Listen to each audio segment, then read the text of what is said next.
Hello, ನಮಸ್ತೆ, welcome to my channel. ನಾನು ಇವತ್ತು ಒಂದು ಹೋಮ್ ರೆಮಿಡಿನ ತೊಗೊಂಡು ಬಂದಿದ್ದೀನಿ. ತುಂಬ ಡ್ಯಾಂಡ್ರಫ್ ಆಗಿರುತ್ತೆ, ಡ್ಯಾಂಡ್ರಫಿಂದ ಕೂಡ ತುರ್ಕೆ ಆಗ್ತಿರುತ್ತೆ, ಕೂದಲ ಉದ್ದಿರುತ್ತೆ, ಹಾಗೆ ಕೂದಲ ಕೂಡ ತಿನ್ನಾಗಿರುತ್ತೆ, ಮೊಡವೆ ಕೂಡ ಆಗ್ತಿರುತ್ತೆ ಕೆಲವರಿಗೆ. ನನಗೂ ಕೂಡ ಡ್ಯಾಂಡ್ರಫ್ ಆಗುತ್ತೆ. ಸೊ ಅದಕ್ಕೆ ನಾನು ಹೋಮ್ ರೆಮಿಡಿ ಮಾಡ್ಕೊತಾ ಇದ್ದೆ. ಇವತ್ತು ಸಂಡೇ ಅಲ್ವಾ, ನಿಮಗೂ ಕೂಡ ತೋರಿಸೋಣ ಅಂತ ಹೋಮ್ ರೆಮಿಡಿ ಮಾಡ್ತಿದ್ದೀನಿ ನೋಡಿ, ಆಯಿತಾ. ನಾನು ಮೆಂತ್ಯನ ಮತ್ತು ಹುಣಸೆಹಣ್ಣನ್ನು ನೆನೆಸಿಟ್ಕೊಂಡಿದ್ದೆ, ಅದನ್ನು ನಾನು ಪೇಸ್ಟ್ ಮಾಡ್ಕೊತೀನಿ.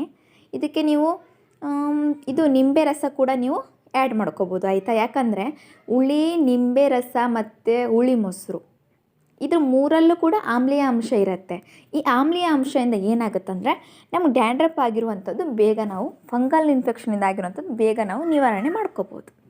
ಮೆಂತ್ಯ ಕೂಡ ಇದು ಕೂದಲ ದಪ್ಪ ಆಗೋಕ್ಕೆ, ಕೂದಲ ಆರೋಗ್ಯಕ್ಕೆ, ಆಮೇಲೆ ಬಿರುಕು ಬಿಟ್ಟಿರುವಂಥ ಕೂದಲುಗಳನ್ನ ಸರಿಪಡಿಸೋಕ್ಕೆ ಮೆಂತ್ಯ ಕೂಡ ಒಂದು ಒಳ್ಳೆಯ ಅಂಶನ ಹೊಂದಿದೆ. ಕೊಬ್ಬರೆಣ್ಣೆ ಕೂಡ ಹೌದು, ಅಂದರೆ ತೇವಾಂಶ ಇಲ್ಲದೆ ಇರೋ ಅಂಥವರಿಗೆ ಕೂಡ ಕೊಬ್ಬರೆಣ್ಣೆ ಒಂದು ತೇವಾಂಶನ ಕೊಡುತ್ತೆ. ಕೊಬ್ಬರೆಣ್ಣೆ ಕೂಡ ನೀವು ಆ್ಯಡ್ ಮಾಡ್ಕೋಬೋದು. ನಾನು ಆಲೋವೆರಾ ಜೆಲ್ ಆ್ಯಡ್ ಮಾಡ್ಕೊಂಡು ಬೆಚ್ಚ ನೀರೊಳಗೆ ಸ್ನಾನ ಮಾಡ್ಕೊಳ್ಳಿ.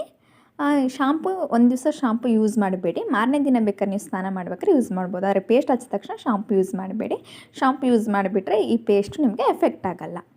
ಓಕೆ, ಎಲ್ಲರಿಗೂ ಧನ್ಯವಾದಗಳು. ಮತ್ತೆ ಮುಂದಿನ ವಿಡಿಯೋದಲ್ಲಿ ಸಿಗ್ತೀನಿ.